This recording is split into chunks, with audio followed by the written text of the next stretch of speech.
नमस्कार दोस्तों। तो आज की इस वीडियो में हम डिस्कस करने वाले हैं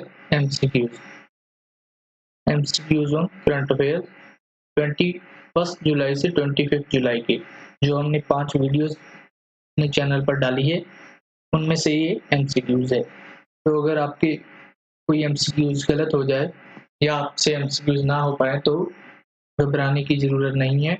आप हमारे चैनल पर जाके सारी वीडियोस को देखें तो आपके सारे कंसेप्ट क्लियर हो जाएंगे। तो चलिए फिर शुरू करते हैं।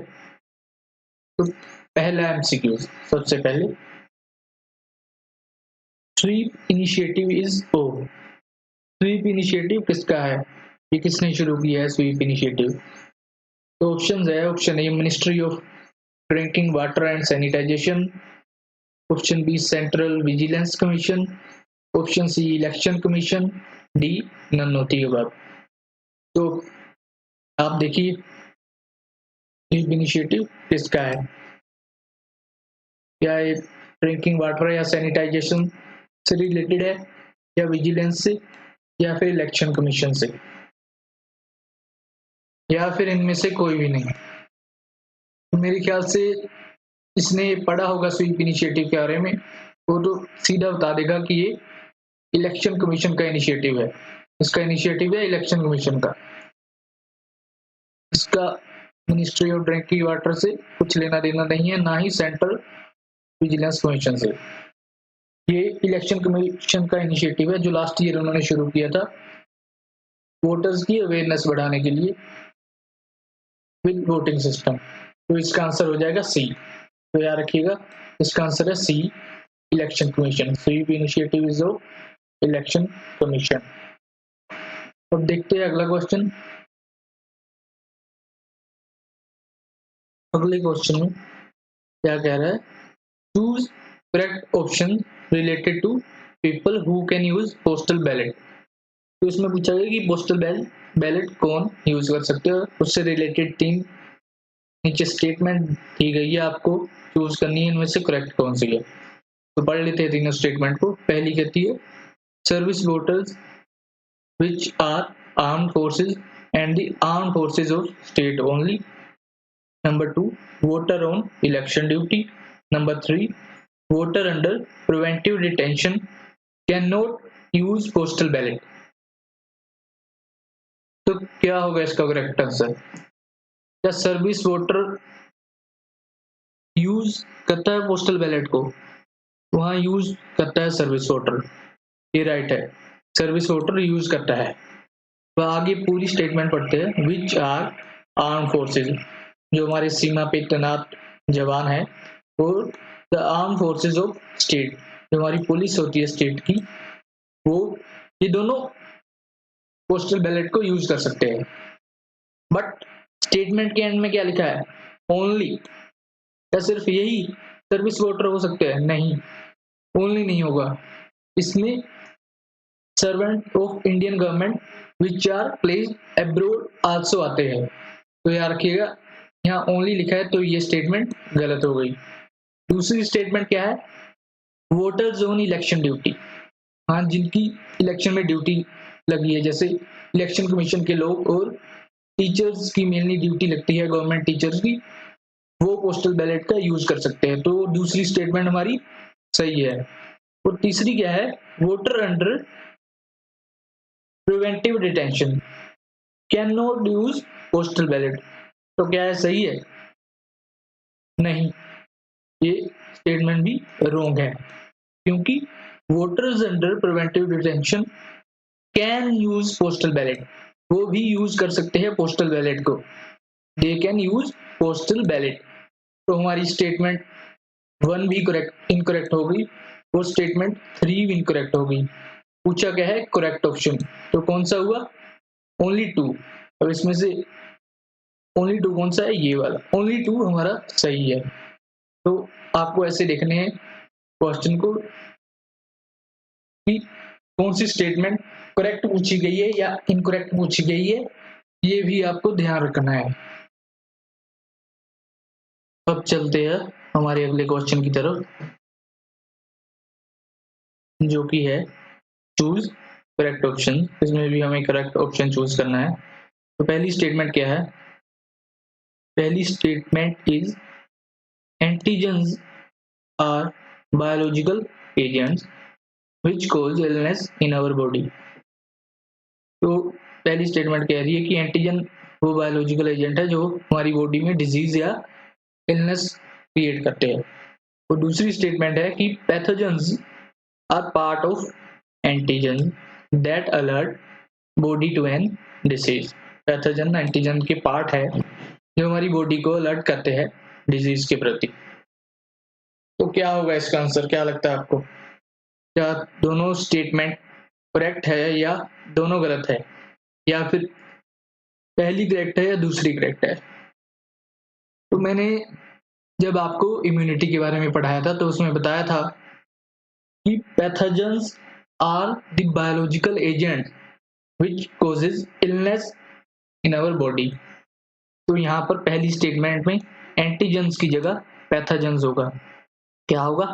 एंटीजेंस की जगह पैथोजेंस होगा। तो हमारा पहला ऑप्शन तो गलत हो गया, ए ओनली नहीं है। दूसरी statement pathogens are part of antigen, तो ये स्टेटमेंट भी गलत है क्योंकि मैंने आपको बताया था कि antigens are part of pathogen, ये उल्टा हो गया यहाँ पर। तो एंटीजन है वो जो हमारी बॉडी को अलर्ट करते हैं डिजीज के प्रति। तो दूसरी स्टेटमेंट भी गलत हो गई और तीसरा ऑप्शन भी गलत हो गया और दूसरा ऑप्शन भी। बचा कौन सा? डी। तो आंसर होगा इसका नाइदर 1 नर 2।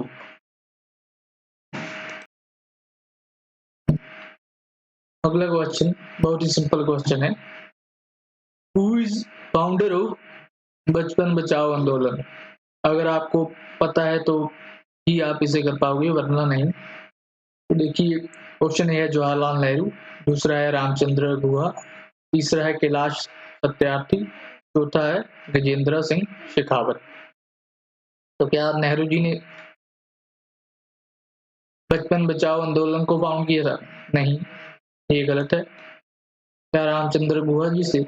नहीं, ये भी गलत है। क्या गजेंद्र सिंह शेखावत है? नहीं, ये भी नहीं है। तो बचा कौन? कैलाश सत्यार्थी। तो इसके फाउंडर कैलाश सत्यार्थी है, याद रखना है आपको। बचपन बचाओ आंदोलन किसने फाउंड किया? कैलाश सत्यार्थी ने 1980 में फाउंड किया था। और एक नोबेल पीस प्राइज विनर भी है हमारे कैलाश सत्यार्थी जी। अब अगला question, Jawaharlal Nehru port trust कहाँ पर है, कौन सी स्टेट में है? केरला में है, गोवा में है, उड़ीसा में या फिर महाराष्ट्र में? तो जिसने मेरी वीडियोस देखी है उन्हें तो बिल्कुल पता होगा कि ये कहाँ है जवाहरलाल नेहरू पोर्ट ट्रस्ट। ये इंडिया का लार्जेस्ट कंटेनर हैंडलिंग पोर्ट है। तो कहाँ पर है इसका आंसर? इसका आंसर है, ये है महाराष्ट्र में। महाराष्ट्र में कहाँ? मुंबई में। महाराष्ट्र में कहाँ है? मुंबई में। तो याद रखिएगा, JNPT महाराष्ट्र में मुंबई में है और ये इंडिया का लार्जेस्ट कंटेनर हैंडलिंग पोर्ट है।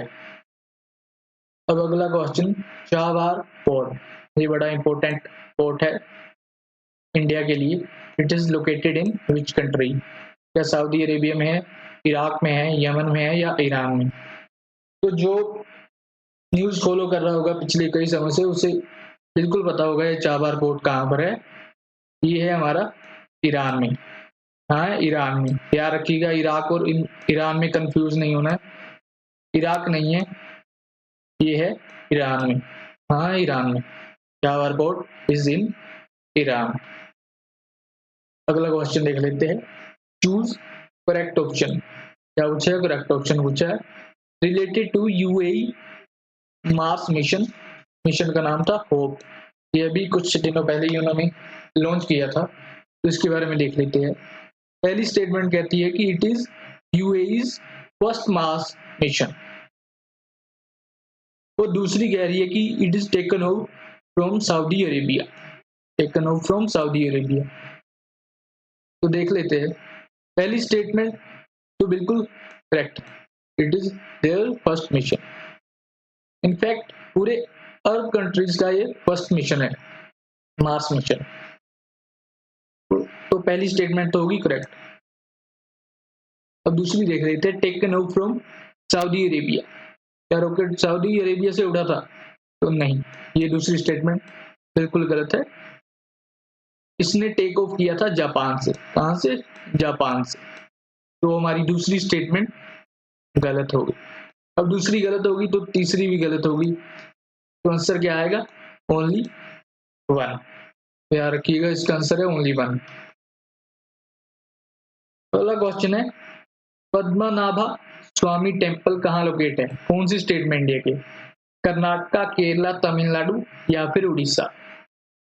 तो ये भी अभी कुछ दिनों पहले न्यूज में था, आपको पता होना चाहिए, इंपॉर्टेंट टेम्पल है हमारे साउथ इंडिया का। तो ये है केरला में है। कहाँ? केरला में है ये, पद्मनाभा स्वामी टेम्पल केरला में है।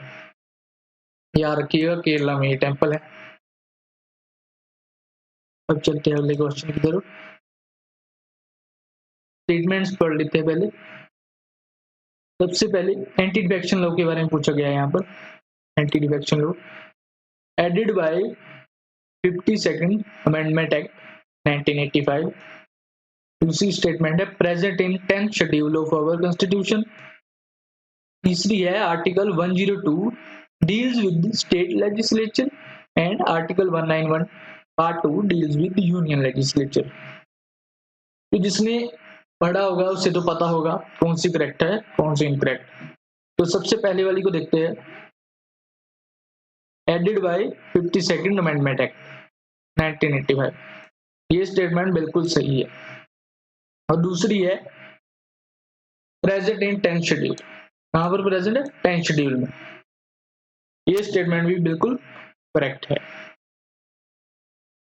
तीसरी स्टेटमेंट क्या कह रही है कि article 102 part 2 deals with state legislature. तो क्या है? स्टेट लेजिस्लेचर से डील करता है। तो ये गलत है, ये स्टेट से नहीं यूनियन से डील करता है, मतलब यूनियन लेजिस्लेचर से। तो जो 191 पार्ट 2 है वो स्टेट से डील करता है। तो ये उल्टा कर दिया है यहाँ पर। 102 यहाँ आएगा, 191 यहाँ आएगा। तो मतलब ऑप्शन 3 गलत है। क्या है? ऑप्शन 3 गलत है। दूसरी स्टेटमेंट करेक्ट है, पहली भी करेक्ट है। अब ध्यान से देखिए क्या ऑप्शन होंगे इसके। तो आई होप आप में से कईयों ने ए ऑप्शन चूज किया होगा, बट अब ध्यान से शुरू से क्वेश्चन पढ़िए क्या लिखा है ऊपर। चूज इनकरेक्ट स्टेटमेंट पूछा है, करेक्ट नहीं पूछा है, इनकरेक्ट पूछा है। ये बहुत कम बच्चों ने पढ़ा हुआ। तो मतलब इसका आंसर क्या होगा? बी। ए इसका आंसर नहीं होगा।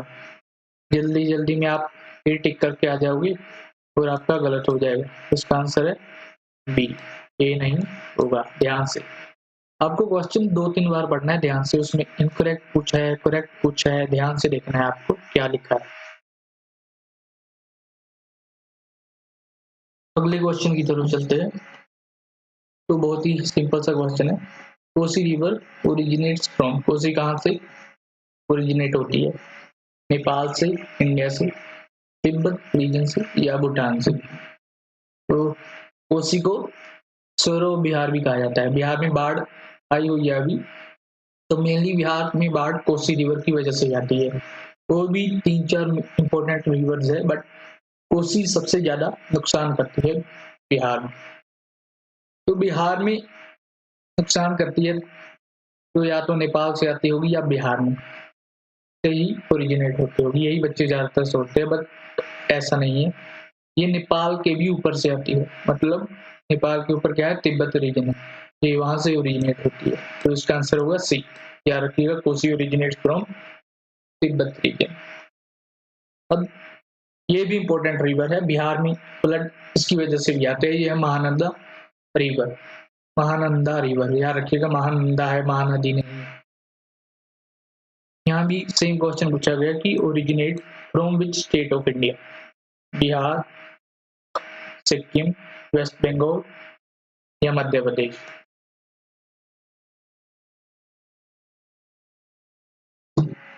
अगला क्वेश्चन, यहाँ भी सबसे पहले स्टेटमेंट को अच्छे से पढ़ना है। क्या बोला गया स्टेटमेंट, क्या पूछा है, करेक्ट स्टेटमेंट पूछा है, इनकरेक्ट नहीं है, करेक्ट पूछा है। Related to insurance regulatory and development authority of India, IRDAI के बारे में पूछा गया है। पहला तो it is a statutory body, और दूसरा कंपोजिशन के बारे में पूछा गया है कि क्या लिखा है, consist of 10 members, 5 whole time and 4 part time. तो पहली स्टेटमेंट तो करेक्ट है, ये एक्ट पास हुआ था पार्लियामेंट में, उसके बाद ये बॉडी बनी है, स्टैट्यूटरी बॉडी है। दूसरी स्टेटमेंट कंपोजिशन में आपको थोड़ा सा मुश्किल हो सकती है, बट मैं आपको बता दूं ये स्टेटमेंट भी करेक्ट है। इसमें 10 मेंबर्स होते हैं, एक चेयरमैन, 5 होल टाइम मेंबर और 4 पार्ट टाइम मेंबर। तो क्या हो गया इसका आंसर, इसका आंसर भी हो गया सी। क्या रखिएगा IRDAI के बारे में। अब चलते हैं अगले क्वेश्चन की तरफ। अगला क्वेश्चन है दिब्रू साइकोवा नेशनल पार्क के बारे में क्वेश्चन है। अगर आपने वीडियो देखी है हमारी तो आप बिल्कुल आसानी से इसे कर पाओगे। अगर नहीं कर पा रहे, कोई मुश्किल आ रही है, तो प्लीज जाके हमारे चैनल पर पहले वीडियोस देख लीजिए, फिर आपको आसानी होगी। तो सबसे पहली स्टेटमेंट है कि located in Assam near Baghjan oil field. तो अभी असम में ऑयल फील्ड में आग लगी थी, वो यही ऑयल फील्ड है, भगजन ऑयल फील्ड। असम में एक तेल के कुएं में आग लगी थी, वो इसी ऑयल फील्ड के अंदर आता है। तो दूसरी स्टेटमेंट है located in south bank of Brahmaputra and in extreme west of Assam. और तीसरी स्टेटमेंट है कि it is also biosphere reserve and a riverine island. पूछा क्या है, पूछा है करेक्ट। तो करेक्ट बतानी है हमें क्या है। तो पहली स्टेटमेंट को देखते हैं, ये तो बिल्कुल करेक्ट है, ये असम में है दिब्रू साइकोवा और नियर बगजन ऑयल फील्ड के पास में है। तो यार रखना इस ऑयल फील्ड के पास में ये वाला नेशनल पार्क है, दिब्रू साइकोवा नेशनल पार्क। और अब दूसरी स्टेट, पहली तो करेक्ट होगी, दूसरी देखते हैं। Located in south bank of Brahmaputra, यहाँ तक बिल्कुल सही है, साउथ बैंक में है ब्रह्मपुत्र भी। और यहाँ क्या लिखा है, in extreme west of Assam. Extreme west कहाँ हो गया आसाम का,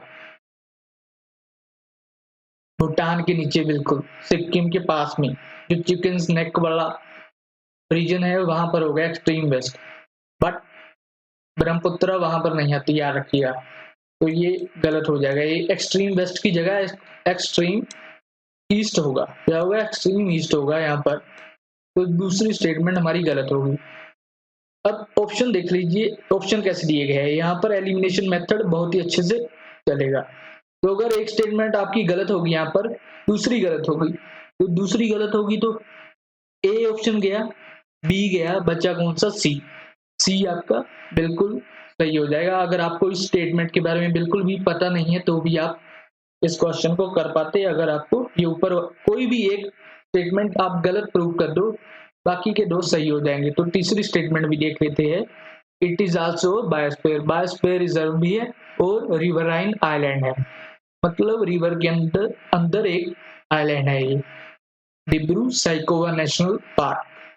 याद रखिएगा। अगला क्वेश्चन देखते हैं। लोनार लेक कहाँ पर है, ये तो सबको पता है, महाराष्ट्र में है। बहुत ही वायरल हुई थी इसकी फोटोज, पिंक कलर हो गया था इस लेक का। तो ये सब जानते हैं कि महाराष्ट्र में है, बट कौन सी डिस्ट्रिक्ट में, तो आपको बताना है महाराष्ट्र की कौन सी डिस्ट्रिक्ट में है। औरंगाबाद में है, अकोला में है, बुल्धाना में है या लातूर में है। तो इसका आंसर मैं ही बता देता हूँ, ये बुल्धाना में है। कौन सी डिस्ट्रिक्ट में, बुल्धाना में लोनर लेक है हमारा, बुल्धाना। इसका आंसर होगा सी, याद रखिएगा। बाकी की डिस्ट्रिक्ट भी औरंगाबाद, अकोला इसके पास में ही है, बुल्धाना के पास में ये दोनों है। लातूर थोड़ा नीचे आकर है, तो लातूर थोड़ा दूर है, बट ये तीनों एक साथ है, ये तीनों स्टेट्स। अब देख लेते हैं bacteria responsible for producing pink colour in Lonar lake. Lonar lake का पिंक कलर किस बैक्टीरिया की वजह से हुआ था। हेलोफिलिक आर्किया, डोनेलिया एल्गी या बोथ, दोनों सही है। या नन ऑफ द अबव। तो इसका आंसर है ए ओनली। मतलब कि क्या था, हेलोफिलिक आर्किया वो बैक्टीरिया था जो पिंक पिगमेंट प्रोड्यूस कर रहा था। बैक्टीरिया का बायोमास बेसिकली पिंक था, तो वो जब वाटर सरफेस पर आ गया तो पूरा वाटर पिंक हो गया, बट थोड़ी देर बाद वो बायोमास उसका नीचे बैठ गया बॉटम में पानी के, तो क्लियर भी हो गया था वो लेक। तो यार के कौन सा बैक्टीरिया था, हेलोफिलिक आर्किया। ड्रूनेलिया नहीं था, ये एल्गी नहीं था।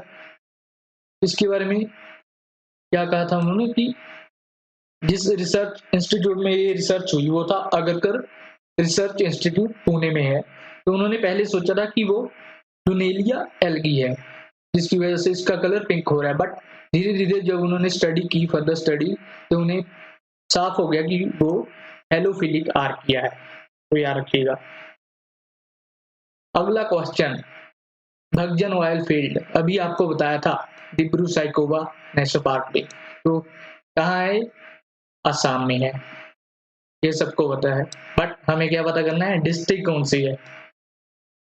तिनसुकिया, डिब्रूगढ़, गोलाघाट, नागांव। अभी पिछले क्वेश्चन में क्या बताया था मैंने कि डिब्रू साइकोवा कहाँ है, एक्सट्रीम ईस्ट में है। तो आपको पता होना चाहिए एक्सट्रीम ईस्ट में कौन सी डिस्ट्रिक्ट है असम की। वो तिनसुकिया है, डिब्रूगढ़ है, गोलाघाट है, नागांव है। इन दो डिस्ट्रिक्ट के बारे में मैंने बताया था कि काजीरंगा नेशनल पार्क इन दोनों में है, और काजीरंगा एक्सट्रीम ईस्ट में नहीं है। बची कौन सी, ये दोनों तो अब एलिमिनेट होगी, काजीरंगा है क्योंकि इनमें, ये मिडिल में आ जाएगी। बची कौन सी, तिनसुकिया और डिब्रूगढ़। इन दोनों में से आपको देखना है, तो इसका आंसर है तिनसुकिया। याद रखिएगा तिनसुकिया एक्सट्रीम ईस्ट में है, सबसे ईस्ट में असम के ये डिस्ट्रिक्ट है, और इसमें भगजन ऑयल फील्ड है, और इसके पास क्या है, डिब्रू साइकोवा नेशनल पार्क। अगला बहुत ही इंपॉर्टेंट क्वेश्चन है अबाउट इंडियन बुलफ्रॉग। पूछा गया है, करेक्ट स्टेटमेंट। पहली स्टेटमेंट क्या कहती है कि इसका IUCN स्टेटस इज एंडेंजर्ड, ये एंडेंजर्ड कैटेगरी में आता है इंडियन बुलफ्रॉग। दूसरी, साइंटिफिक नेम इज होप्लोबैक्टराचस टिग्रिनस। तीसरी, कैनिबलिस्टिक इन नेचर, कि ये अपनी ही स्पीशीज को खा लेता है। और लास्ट स्टेटमेंट है कि male turns yellow during mating season, तो क्या मेल का कलर येलो हो जाता है मीटिंग सीजन में। तो ऑप्शन देख लीजिए पहले, कितने सिंपल ऑप्शन है। अगर एक भी स्टेटमेंट को आप गलत प्रूव कर दो तो आपका पूरा क्वेश्चन हो जाएगा। तो पहली स्टेटमेंट से ही देखते हैं। पहली स्टेटमेंट में क्या कहा गया है कि it is endangered, IUCN status है एंडेंजर्ड। क्या सही है, नहीं, ये बिल्कुल गलत है स्टेटमेंट, क्योंकि इसका IUCN स्टेटस है लीस्ट कंसर्न। क्या है, लीस्ट कंसर्न, मतलब ज्यादा चिंता करने की जरूरत नहीं है, अभी बहुत पॉपुलेशन है इसकी हमारे पास। तो पहली स्टेटमेंट गलत होगी, तो ऑप्शन ए में 1 है, ये गलत हो गया। ऑप्शन सी में 1 है, ये गलत हो गया। ऑप्शन डी में 1 है, ये गलत हो गया। बचा कौन सा, ऑप्शन बी। तो करेक्ट ऑप्शन इज बी। तो एलिमिनेशन मेथड से अगर क्वेश्चन हो तो बहुत मजा आता है, ऐसे ऑप्शन हो अगर। देख लेते हैं अगली स्टेटमेंट भी पढ़ लेते हैं। इसका साइंटिफिक नेम देख लीजिएगा, ये है, बिल्कुल सही है, पोप्लोबैक्टराचस टिग्रिनस, और एक कैनिबलिस्टिक इन नेचर है, अपनी ही प्रजाति को खा जाता है, और मेल का कलर येलो हो जाता है ड्यूरिंग मेटिंग सीजन, याद रखिएगा। बट इसका IUCN स्टेटस क्या है, लीस्ट कंसर्न है। अब देख लेते हैं वाडा के बारे में। वाडा क्या है, वर्ल्ड एंटी डोपिंग एजेंसी। क्या पूछा है, इसका हेडक्वार्टर पूछा है, वाशिंगटन में है, मॉन्ट्रियल में है, जिनेवा में है, या रियो में है। तो मैं बता दूं कि इसका हेडक्वार्टर मॉन्ट्रियल में है। कहाँ है, मॉन्ट्रियल कनाडा में। इसका आंसर क्या हो गया, बी, याद रखिएगा। वाडा का हेडक्वार्टर कनाडा, वाडा कनाडा, वाडा कनाडा, ऐसे भी याद कर सकते हैं आप, अपनी भी कोई ट्रिक बना सकते हैं। आगे देख लेते हैं नाडा के बारे में और एनडीटीएल के बारे में। नाडा क्या है? National anti doping agency. वाडा क्या थी? World anti doping agency. NADA है हमारी अपनी इंडिया की national anti doping agency. NDTL क्या है? National doping testing laboratory. जो डोप के टेस्ट होते हैं खिलाड़ियों के, वो यहाँ होते हैं एनडीटीएल में। तो पूछा गया कि इसका एक्स ऑफिशियो चेयरमैन कौन है। सबसे पहला ऑप्शन है minister of state for youth affairs and sports. दूसरा है मिनिस्टर ऑफ लॉ। तीसरा है minister for HRD human resource development. और चौथा है नन ऑफ दी अबव।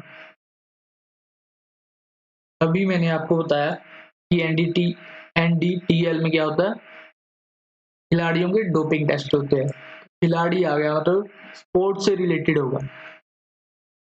तो इसका आंसर आई होप आपको पता चल गया होगा अब क्या है। इसका आंसर हो जाएगा minister of state for youth affairs and sports. जो इसके मिनिस्टर होंगे वो इसके एक्स ऑफिशियो चेयरमैन होंगे नाडा और एनडीटीएल की। अभी आप बताइए कि कौन है हमारे मिनिस्टर ऑफ स्पोर्ट्स। तो इसका आंसर है श्री किरेन रिजिजू। ये अरुणाचल प्रदेश से हमारे लोकसभा सांसद है। अगला क्वेश्चन देख लेते हैं। ब्रू ट्राइब पॉपुलेशन कहाँ पर दिखेगी हमें? ब्रू ट्राइब के लोग कहाँ दिखेंगे? कौन सी स्टेट में दिखेंगे बेसिकली इंडिया की? पहला ऑप्शन है असम, त्रिपुरा और मिजोरम। दूसरा ऑप्शन है उड़ीसा, वेस्ट बंगाल, झारखंड। सी है नागालैंड, मणिपुर, अरुणाचल प्रदेश। और डी है राजस्थान, गुजरात, मध्य प्रदेश। मैंने आपको बताया था कि इनके साथ क्या हुआ है, एक स्टेट से इन्हें भगा दिया गया है और दूसरी स्टेट में ये रिलीफ कैंप्स में रह रहे हैं, अपनी सारी जमीनें जायदाद छोड़ के दूसरी स्टेट में। कौन सी स्टेट थी? वो मिजोरम थी, जहां से इन्हें छोड़ना पड़ा अपना घर बार। और कहाँ आए? त्रिपुरा में आए। तो क्या आंसर होगा? ए। ये असम में भी मिलते हैं, असम, त्रिपुरा और मिजोरम में। ये ऑप्शन होगा ब्रू ट्राइब के लिए, असम, त्रिपुरा और मिजोरम।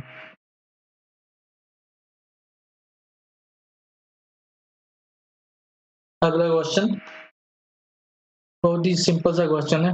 ये थोड़ा सा माफ कीजिएगा, यहाँ ओवरलैप हो गया, बट पढ़ लेते क्वेश्चन को। वर्ल्ड ब्रेन डे कब होता है? दिमाग वाला दिन कब होता है? 11 को, 22 को, 29 को या 31 जुलाई को? तो इसका आंसर है 22 जुलाई को। अभी कुछ दिनों पहले ही वर्ल्ड ब्रेन डे था। तो इसका राइमिंग वर्ड ब्रेन का है रेन। वर्ल्ड रेन डे कब होता है? 11 को, 22 को, 29 को, 31 को? तो इसका आंसर है रेन डे कब होता है? ये होता है 29 को। मतलब कि अभी कुछ दिनों बाद रेन डे आने वाला है, वर्ल्ड रेन डे। एक और डे के बारे में मैंने आपको बताया था, वो था वर्ल्ड पॉपुलेशन डे। वो होता है 11 जुलाई को। याद रखिएगा, ब्रेन डे होता है 22 को, रेन डे 29 को, पॉपुलेशन 11 जुलाई को। अब मिनिस्ट्री ऑफ जल शक्ति के बारे में पढ़ लेते हैं। यहाँ मुझे क्या पूछा? सबसे पहले करेक्ट पूछा है, इनकरेक्ट पूछा है हमारे से? करेक्ट स्टेटमेंट पूछा है। पहली है कि it is formed by merging ministry of water resources, river development and Ganga rejuvenation and ministry of drinking water and sanitation. और दूसरी स्टेटमेंट है कि इसके हेड कौन है? गजेंद्र सिंह शेखावत। आपको करेक्ट चूज करनी है। पहली स्टेटमेंट बिल्कुल करेक्ट है। ये दो मिनिस्ट्री ही थी जिन्हें मर्ज करके हमने नई मिनिस्ट्री बनाई इस साल, वो है जल शक्ति मिनिस्ट्री। और इसके हेड कौन है? हेड भी बिल्कुल सही है, गजेंद्र सिंह शेखावत ही है। ये जोधपुर से है, राजस्थान से, एमपी है बीजेपी के। तो इसका आंसर हो जाएगा सी, बोथ 1 and 2। करेक्ट पूछा है तो सी हो जाएगा, बोथ 1 and 2। अब इंपॉर्टेंट क्वेश्चन प्लाज्मा। कल ही आपको पढ़ाया था प्लाज्मा के बारे में। तो इसमें भी क्या पूछा है? करेक्ट स्टेटमेंट पूछा है। क्या पूछा है? याद रखिएगा, करेक्ट पूछा है, करेक्ट। सबसे पहली स्टेटमेंट है कि स्मॉलेस्ट पार्ट ऑफ ब्लड है। दूसरी है when separated from rest of blood colour is light yellowish. और थर्ड स्टेटमेंट है carries water, salt, enzymes and antibodies. Antibodies के बारे में पढ़ाया था मैंने आपको। प्लाज्मा थेरेपी में एंटीबॉडीज की वजह से ये हम प्लाज्मा थेरेपी करते हैं, क्योंकि प्लाज्मा में क्या होती है, एंटीबॉडीज होती है।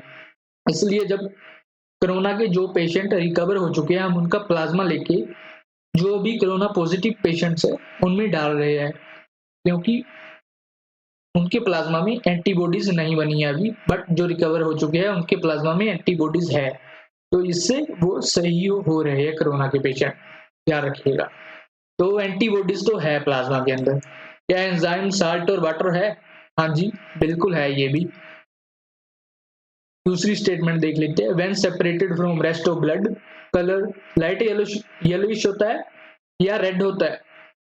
तो इसका कलर लाइट येलोइश ही होता है जब हम इसे सेपरेट कर देते हैं ब्लड से। स्मॉलेस्ट पार्ट ऑफ ब्लड, ये स्टेटमेंट बिल्कुल गलत है।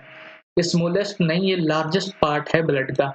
अराउंड 55% ब्लड में प्लाज्मा होता है। हमें सिर्फ red blood cell, white blood cell और प्लेटलेट्स के बारे में ही पता है, बट सबसे बड़ा पार्ट ब्लड का वो है प्लाज्मा। तो पहली तो गलत होगी। अब ऑप्शन देखिए कितने आसान ऑप्शन है, एलिमिनेशन लगेगा फिर से। पहली गलत हो गई, करेक्ट पूछा है। सी गलत हो गया, ए गलत हो गया, डी भी गलत हो गया, बचा कौन सा? बी। ऑप्शन हो जाएगा 2 एंड 3। तो आई होप आप सभी लोगों को आज की वीडियो पसंद आई होगी। तो लाइक, शेयर और सब्सक्राइब जरूर कीजिएगा हमारे चैनल को, ताकि आपको और भी ऐसी वीडियोस मिलती रहे। धन्यवाद।